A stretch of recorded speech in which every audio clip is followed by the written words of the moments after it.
નમસ્કાર, જય સ્વામિનારાયણ, જય શ્રી કૃષ્ણ. બોલ બોલ બોલ બોલ બોલ આર બોલતી જાય. બોલ ચાલુ રાખ. જય માતાજી, બાપા સીતારામ. બોલ ની જાનો આગળ હું બોલતો હતો ને તો વાહ અમારે આમ શાળા પડતી હતી અને બોલતી જતી હતી. અત્યારમાં રવિવાર રજાનો દિવસ અને જો બેનને એટલી બધી રજા કેમ આવે છે તારે? સ્કૂલ ફેરવી નાખવી જોઈએ. હે? હા હા, તો આજે રવિવાર છે ને, આજે છે ને સન્ડે તો છે પણ સાથે સાથે એક મહેમાન ઘેર આવવાના છે. પછી એક ઘણા સમય પછી એક વ્યુઅર્સ, ઘણા સમયથી ફોન આવતો હતો પણ આજે એક સેટિંગ આવી ગયું છે કે વ્યુઅર્સ આવવાના છે ઘરે. સંગીતાબેન ધોમડી, આપણા વ્લોગમાં કાયમી એની કોમેન્ટ હોય જ કમ્પલસરી. તો બપોર પછીની વાત છે, જોઈએ હવે કેટલા વાગે આવે છે.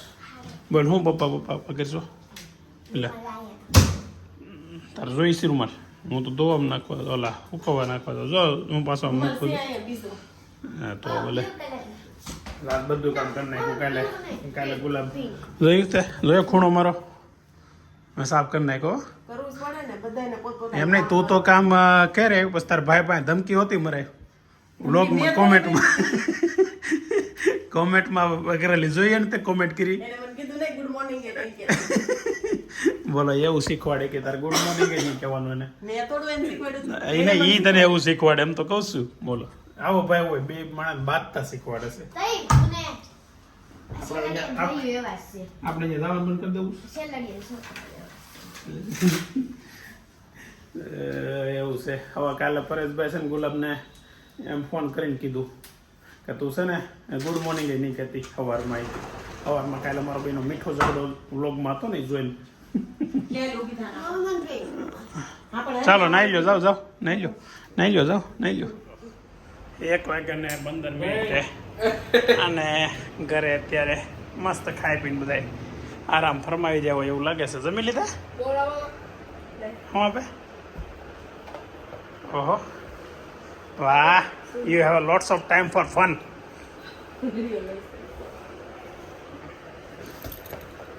કેમ થાય?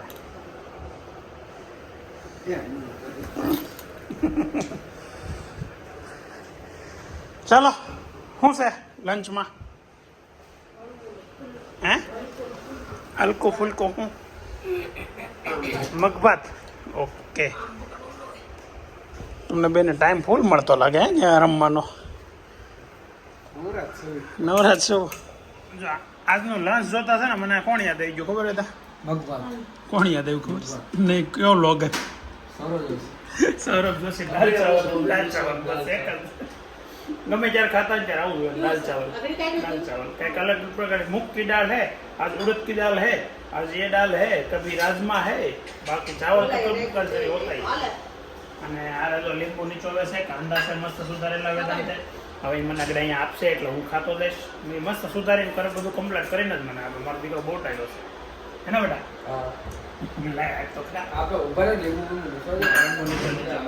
લીંબુ નીચોવે છે આમાં, આગળ આપશે પછી અમે બી ખાવું. ભાત લઈ નીચે ગેંગ બેઠી છે આખી એમને ઉપર. ઓ હવે એને થાળી ફેરી કોણ છે? Oh happy anniversary bro. Best friend forever, best friend forever. શું સર દીદી, તું તો ઘણા દિવસે જોવા મળ્યું બીજું. ક્યાં ગયું તું? હે રમણી સમી કેમ હમણાં નહોતી આવતી? ઓજો આ બે લેટર હતો. હે ટાઈમ નહોતો? તું તો પહેલી વાર આવી હે ને? પહેલી વાર નથી તો ઘણી વાર આવી છો. કોકો વલોણી આગે અંગારા તું કોઈ દી ન હોય આ બે હોય, તું આજ પહેલી વાર હોય એવું લાગે. એ તો બધા ખાટે આણી એ કાઢે તો ભાઈ. ચાલો કોઈ જવાલો જાનું દીદી. ઈ પાર્ટીનું નથી કરે. ઈ ગઈ અઠવાડિયા પછી તારો બર્થડે આવે, અભિની સ્કોલરશિપ આવી, એની એનિવર્સરી છે. આપણે પ્રોગ્રામ સોલ્વ કરી નાખશું એટલે પાર્ટી.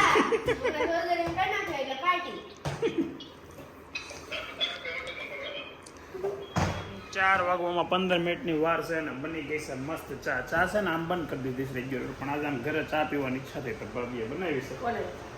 બંધ કરી દીધી ને હવે આજે ભાભીને કીધું એટલે બનાવી છે ત્યારે મસ્ત ચા. આગળ આવે છે મહેમાન મહેમાનમાં તમને સવારમાં કીધું કે વ્યુઅર્સ આવે છે, સંગીતાબેન દોમડિયા છે. તો 4 વાગ્યાનો ટાઈમ એણે કીધું હતો, એટલે હજી 15-20 મિનિટ કદાચ આવવામાં લાગશે. તો ચાલો ત્યાં સુધી આપણે ચા પીએ ને મહેમાન આવે પછી પાછું કંઈક બીજું આયોજન કરીએ.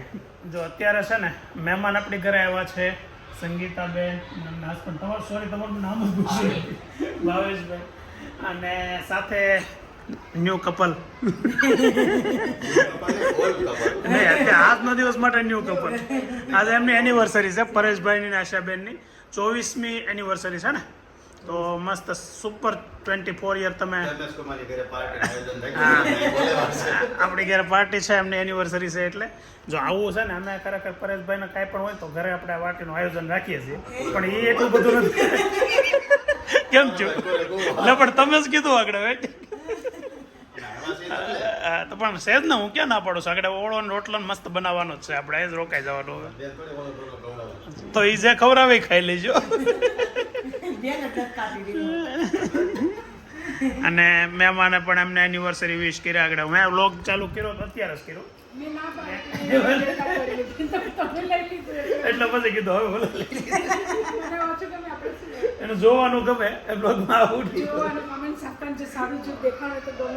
નહીં. ખરેખર પણ તમે આવ્યા ને આમે મજા આવી અને ઘણું જાણવા એવું મળ્યું કે તમે આગળ બધું કીધું ને. થોડીક વાર પહેલાં હજી બ્લોગ નહોતો ચાલુ ત્યારે એમને એક્યુપંચિંગના ઘણી વસ્તુ એવી શીખવાડી છે. હવે ટ્રાય કરીશું આપણે, અને ક્લેપ થેરાપી તો ટ્રાય કરવી જ છે. પરેશભાઈને હું શીખવાડી દઈશ કેવું કીધું એ બધું. સામ સામે આને અરે ના ભાઈ.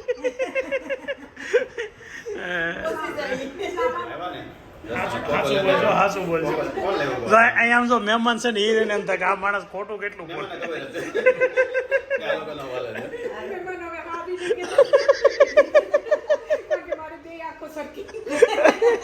પણ ખોટું બોલે ખોટું જ કહેવું પડે. એ એમ કહે છે કે હું કોકો લઈને આવ્યો, એમ ખોટું કહેવાય ને. પકડાઈ ગયા તમે. અને આમ તો છે ને બધાને ખબર જ હોય કે આપણે કોકો લઈને કોઈ દી ક્યાંય જઈએ તો નહીં, જઈએ તો નહીં.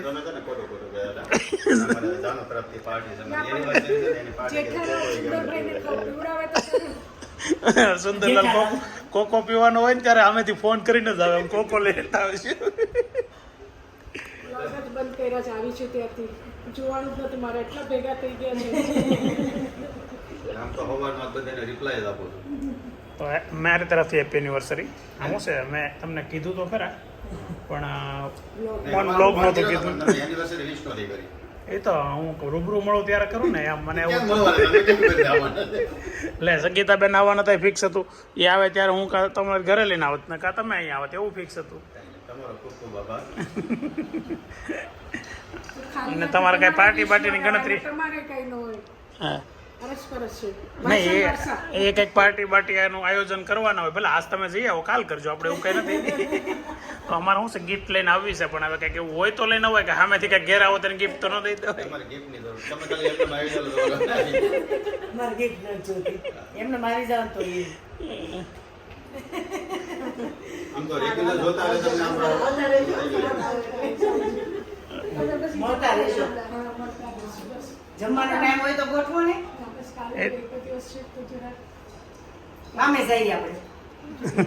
ફાર્મ અહીંથી પાછું આમ આવે, નકર તો ફાર્મ જ મળે આપણે. મને કીધું કે આપણે મળીએ, પણ મેં તો પહેલા મારું ઘર આવે ને પછી ફાર્મ છે. અહીંથી કઠોર કહેવાય. આપણે હાઈવે બાજુ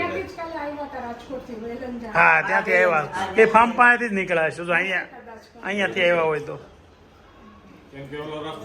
એને આવી રીતના આવતા રહીજો પાછું. અહીં તો ત્યારે વાતચીત થઈ હોત ને તો કઈ જોતો કે રમે જે દેવી તમે રસ્તામાં આવો તમારે ટાઈમ એવો થઈ ગયો તો 6:30 પોણા 7 થવાય. તો કઈ નહીં થાય. બરોબર. અરે એવા ટેક કેર, 500 કિલોમીટર નો રન હતો. ઓલ ધ બેસ્ટ એક્ઝામ્સ માટે. કઈ કામ કીધું પેલા ઘરે જઈએ પછી જોશું કામ. મહેમાન ગયા, થોડા સુધી મૂકી આવ્યો, અને હવે ઘરે કંઈક આયોજન અલગ પ્રકારનું ચાલી રહ્યું છે. ચેણા બાપા મૂકી દઈ લેલા છે. શું કરવાનું છે? વાહ ભાઈ વાહ. બનાસશે ને ક્યારનું પાણીપુરી ખાવાની ઈચ્છા થતી હતી. તો આ લોકોએ જો મસ્ત અત્યારે નક્કી કર્યું છે. અને અમારે તો ઓળો બનાવજો, રીંગણે બેઠ. ઓહો રીંગણ વાળી તું. આ બાય મૂક્યા હતા ઓળો બનાવ. આપણે અમારે નહીં, અમારે બનાવવાનો હતો અમારે. તો ઓળો રોટલો મારે તો હાલ હજી તમે તાર પાણીપુરી કેન્સલ કરી તો ઓળો રોટલો કરો એ તો આપણે પાણીપુરી કરતા ફેવરિટ છે પણ જાનું ને પાણીપુરી ખાઈને બનાવીને પાછું કાલ ઓળો રોટલો તો ખાઈશું તો આ બીજી વાત એ હટવાની. હું બાજરીનો લોટ નથી દળાવે શીખી ગયું પણ રવિવાર છે. ઓકે હા હા હા તો તમારી ઈચ્છા માન રાખી બીજું કરી. ઈચ્છાને માન રાખ્યું છે કે બાજરી રોટલો તો મજા આવી સંગીતાબેન હારે બેહીને વાતો કરવાની અને એમાં ઘણી વસ્તુ એવી બહુ જાય મજા મજા આવી. આવી ને બહુ મજા આવી. હા આપણે ઘડીકમાં ટાઈમ કેટલો વહી ગયો 4:30 આવ્યા હતા 6 વાગી ગયા ખબર ન પડી 1.5 કલાક થઈ ગયા પરેશભાઈ આવ્યા હતા તો તમે જોયું જ બધે અને એની એનિવર્સરી છે એટલે 2 માણા ફરવા ગયા છે હવે અમારે એનિવર્સરી આવે ને ત્યારે આપણે જવું ગગલા ત્યાં સુધી જવું જ નથી કે તમે લઈ જાઓ તો હું જાઉં. એટલે એને અમારી એનિવર્સરી 11મા મહિનામાં આવે જો ત્યારે ચણા બફાવા મળ્યા છે તો સેલ પાણીપુરીનો program thank you for panipuri thank you બોલો હા તો સૈણા બાફવા મૂક્યા છે ઓકે તો અમે શાક લેવા જાઉં છું. શાક લઈને આવીને સૈણા બાફી તો મોડું થઈ જાય. હે? હવાસો થયા છે ખવાશે, થશે. તો શેણા બફાતા કેટલી વાર લાગે પલાળા વિનાના છે એટલે થોડી વધારે વાર લાગશે ઓકે પણ હવે તમે ઘેરે સવો તો મૂકી દીધા કીધું બંધ કરી દેજો ગેસ. ઓકે આજે આપણને થોડીક ડ્યુટી મળી છે રસોઈની શેણા બફા મૂક્યા છે કેટલી વાર લાગશે કેટલી ઘડીમાં પાછા બંધ કરવાની તો કેતી જાય ને કરું તો પછી બફાવા દઈશ થઈ જાય લોન દો હે? કેટલી વારમાં 15-20 મિનિટ પછી બંધ કરી દેજો. ઓકે તો 6:30 બંધ કરી દઈશ 7:20 થઈ છે અને ઘરે બને છે પાણીપુરી ને પાણીપુરીનું પાણી બનાવી રહ્યા છે વિજયભાઈ આ ચટણી કઈ કઈ અલગ અલગ પ્રકારની અને સાથે સાથે આમાં મેં ચાલુ છે અહીંયા અને ધાણાનું કટિંગ એટલું બધું ધાણા નહીં આટલું હે હે? ચોખા કરવા છે. તુવેર ઠોઠા અને થોડા કરવા છે એવું થાય બધાને જમાવવાનું. ઓકે કાલે તુવેર ઠોઠા શીલું ને એના સાસુ સરસ દેખાડો આપણે. હા જાનુ દીદી હું મોઢું રહેવા દો. શું છે ભીનો છે. શું છે ભીનો છે પણ એ મુકાઈ ગયો. ત્યાં છોકરાઓ સ્કૂલે લઈ ગયા હતા. શું છે હું મસાલો છે પાણીપુરીનો. પાણીપુરીનો મસાલો પાણીપુરીના પાણીમાં નાખવા માટે તો મસ્ત આયોજન છે એટલે પાણીપુરીનું ચાલુ છે અને સાથે સાથે ધાણા કટિંગ છે કેમ કે કાલે કંઈક અલગ આયોજન છે તો ઘરે જ ખાવાની વસ્તુ જ બને છે પણ રેગ્યુલર બને છે હમણાં મહેમાન આવવાના છે કાલે અમારા વિનુભાઈ રાકેશની ફેમિલી આવવાનું સવારથી રોકાવા એમ કીધું એટલે કીધું કાલે કંઈક બનાવીએ એમ તો તુવેર ઠોઠાનો પ્રોગ્રામ છે કાલે તો કન્ટિન્યુ જોડાયેલા રહેજો કાલે મજા કરશું પાછા હજી તો આપણે અહીંનું વ્લોગ જ ચાલુ જ છે હજી તો બધું બને છે મસ્ત સેટઅપ ગોઠવાઈ ગયું છે મસ્ત પાણીપુરીની ડીશો તૈયાર થઈ રહી છે સાથે પુદીનાનું પાણી અને આ પાણી શેનું છે લસણનું નહીં હવે આંબલીનું ને હે મીઠું પાણી અને જો બધા પોતપોતાની આમાં ડાયટ કરવાનું જેથી ચાલુ કર્યું ને તેનું કંઈક નું કંઈક ચાલુ છે અને આજે હે મને થાય એટલે મન થાય એટલે બનાવી નહીં દેવાનું મને પાણીપુરી ખાવાનું મન થયું બનાવી દીધું મેં એમ કીધું નહીં બનાવી દેવાનું મને ગમે એટલું મન થાય તો નહીં બનાવી દેવાનું પણ આ લોકો મને થોડુંક મન થાય ને એને વધારે થતું હોય એમ જ હોય નકર કે આપણે એટલું બધું ઓલું નથી આપણને મન થાય એટલે તરત બની જાય ચાલો તો હું મારું ડાઇનિંગ ટેબલ તૈયાર કરી લઉં અને મારી સાથે લગભગ જાનું મારો હથવારો છે ડાઇનિંગ ટેબલ ઉપર પાણીપુરી છે ને પહેલાં કમ્પ્લીટ કરી દઉં હું નાનું 2 એક ડીશમાં ખાવાના છે અમે 2 થઈને 4 પાણીપુરી લીધી ને 4 પછી પાછી કેલ્ક્યુલેશન કરીને ખાવાનું છે નાનું હે કાંદા ને બધું લઈ લીધું છે હવે ખાલી સેવ ઘટે ખડી ખમી લો હવે તો બાપુજીની કેવું બને તો અંદર સેવડો ને બધું નાખે આપણે બનાવી હાલો આપણે ખડી ખમી પેલા આપણે પાણીપુરી ખાઈએ પછી આપણે સેવ પૂરી ખાઈએ પછી આપણે દહીં પૂરી મસાલા પૂરી ખાઈએ પછી દહીં પૂરી ખાઈએ બધી આખા ખાઈને જતરાઈ જાય અમે એલા નવરાજ નથી થતા એ નહોતું ગમતું નથી. કાલનું આ કામ લસણનું ખોયલું છે નથી ગમતું. આ રોડ તો અહીંયા તો 2-3 સોસાયટી રોડ ધોઈ નાખો નવરાનો સોસાયટી કઈ ધોઈ રહ્યો ઓલા લાવ્યા હું એ તો લાવો બતાવો કેમ છે આપણે વ્યુઅર્સ આવ્યા હતા ને સંગીતાબેન ની કંઈક ગિફ્ટ લાવ્યા હતા એ ત્યારે તો એ લોકોએ અમને ન બતાવી દીધી કે ના ના રહેવા દો ને મેં કીધું ભાઈ ના લાવ્યા છો બતાવવું પડે ને પણ ત્યારે ઘડીક બેસી ગયા પણ હું લાવ્યા તમને બતાવી દો આમાં છે એક તો આ કંઈક બિસ્કિટનું પેકેટ છે મેં તો આ મસ્ત કાજુના બિસ્કિટ છે કાજુ બિસ્કિટ પંચ રત્ન અને બીજું છે ને એક એનો સ્પેશિયલ કંઈક પાવડર છે મસાલો છે એ ભાતમાં એમને કોરા ભાતમાં નાખીને ખાવ ને એટલે ખાવાની મજા આવશે. એ પાછું જે હૈદરાબાદનો સ્પેશિયલ છે એમ. તો હું છે એ ખબર નથી, પણ કાલે ટ્રાય કરીશું. કઈ વસ્તુનો હોય એ ખબર નથી, પણ સારી વસ્તુ હશે કેમ કે સુગંધ તો સારી આવે છે. ફાઇનલી મસ્ત સુપર. હું આમ કહું ને મસ્ત દિવસ ગયો. કોમેન્ટ હતી ભાઈ તમારા દિવસો રોજ મસ્ત જ હશે. એટલે થેન્ક યુ વેરી મચ આવી સારી સારી કોમેન્ટ કરવા માટે. બહુ સપોર્ટ મળે છે, બહુ ખરેખર અમે ધાર્યો નહોતો ને એટલો સપોર્ટ તમારો બધાનો મળે છે. આજે જે સંગીતાબેન અમારી ઘેરે આવ્યા ને બહુ મજા આવી. એની હારે વાતો કરવાની એટલા માટે મજા આવી કે એની પાસે બહુ સારું એવું જ્ઞાન હતું. એક્યુપંચિંગથી માંડીને અલગ અલગ થેરાપીથી માંડીને બહુ સારું એવું એમને નોલેજ હતું અને બહુ એક્સપિરિયન્સવાળા માણસ હતા. ભવેશભાઈ સોરી એમના હસબન્ડ, એ પણ એકદમ શાંત અને સરળ સ્વભાવના માણસ હતા. તો મજા આવી. થેન્ક યુ વેરી મચ અમારા ઘરે આવવા માટે. તમારો બધા આવો સપોર્ટ મળતો રહેશે. બ્લોગ ચાલે કે ન ચાલે ભાઈ, મજા બહુ આવે છે. તમારી જે કોમેન્ટ આવે ને એ વાંચવાની મજા આવે છે. ભગવાનની દયાથી બહુ સારી સારી જ કોમેન્ટો આવે છે. કોઈ જગ્યાએ ક્યારેય કોઈ નેગેટિવ કોમેન્ટ નથી આવતી. અને કોમેન્ટ નેગેટિવ ન હોય, ક્યારેક હોય તો કેવું એક સલાહ સૂચનવાળી હોય. તો જેવી કે આજની સલાહ સૂચનવાળી કોમેન્ટ એવી હતી કે દૂધ ને દહીં બે સાથે ન ખવાય. ઘણી વખત હું ખાઉં છું ને ઘણી વખત કોમેન્ટ આવે છે તોય હું ખાઉં છું બસ. પણ કદાચ એવું ક્યારે હોય કે ભાઈ એવી વસ્તુ હોય ને કે ભાઈ દહીં હારે ખવાય એવી, તો એ દહીં હારે ખાઉં છું ને પછી મારે ખાવામાં દૂધ તો સાથે જોઈએ જ. વાંધો એ ત્યાં છે. તો આજે પણ એવું થયું છે. આજે એટલે ગઈકાલના બ્લોગમાં રાતે જે હવે જો રોટલો બનાવ્યો ને દહીં હારે જ ખાવાની મજા આવે. પણ દૂધ સારે આમ દૂધથી અંદર ધક્કો મારી શકીએ આપણે. તો ધ્યાન રાખીશું બીજી વાર. દૂધ પછી પાછળથી પી લઈશ પછી. પણ થેન્ક યુ આવા સજેશન માટે. આવી જ રીતે અમને સપોર્ટ કરતા રહ્યો. અમારા બ્લોગ જોતા રહેજો. જો તમને ગમતા હોય તો લાઇક કરજો ને મિત્રો ગ્રુપ સર્કલમાં શેર કરજો. અને સબસ્ક્રાઈબ કરવાનું જો બાકી હોય તો સબસ્ક્રાઈબ પ્લીઝ પ્લીઝ પ્લીઝ કરી લેજો. ચાલો હવે મળીએ આવતીકાલે નવા બ્લોગમાં નવા એન્ટરટેનમેન્ટ સાથે. ત્યાં સુધી બાય.